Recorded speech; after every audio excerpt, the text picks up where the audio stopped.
મિત્રો આ પાર્ટ તો તમને ખબર જ હશે રામાયણમાં.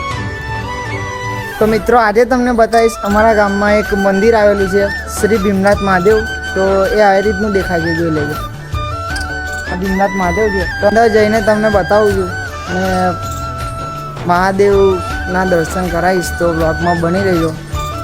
તો અહીંયાથી અંદર નીકળી જવાનું છે અને અહીંયા કાઢવાનો છે. પછી તમારે જવાનું છે મિત્રો જમણી સાઈડ અને સીધા જશો એટલે મહાદેવની મૂર્તિ તમને દેખવા મળી જશે.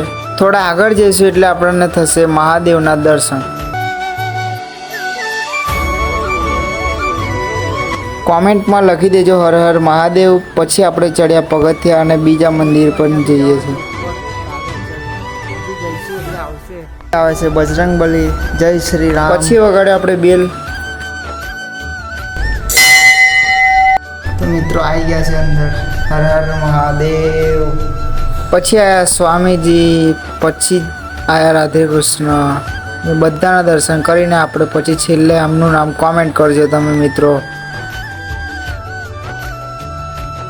દર્શન તો કરી લીધા છે. તો હવે તમને બતાવીશ પ્રભુ શ્રી રામની મૂર્તિ અને બીજા જે રામાયણમાં અમુક ઐતિહાસિક હતા જે તો જોઈ લેજો. જય સિયારામ. તો તમે રામાયણ જોયું હોય તો મિત્રો કોમેન્ટ કરીને જજો કે કયા ઋષિમુનિ અને કયા ભગવાન છે.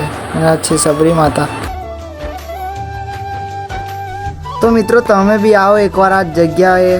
આ મંદિર છે તો સરસ મજાનું મંદિર છે. તો તમે આવો અને દર્શન કરો.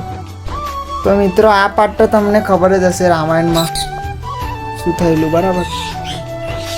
લક્ષ્મણ ભગવાન, રામ ભગવાન, હરણ, આજે સબરીબા તો એઠું બોર ખવડાવ્યું હતું, બરાબર. એ પાર્ટ છે અહીંયા જોઈ લો. આ બોર સીધી હાથમાં.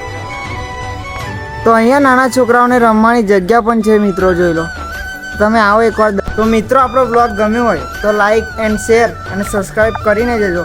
તો આવા નવા બ્લોગ તમારા માટે લાવતો રહીશ. અને કોમેન્ટમાં લખી દેજો હર હર મહાદેવ.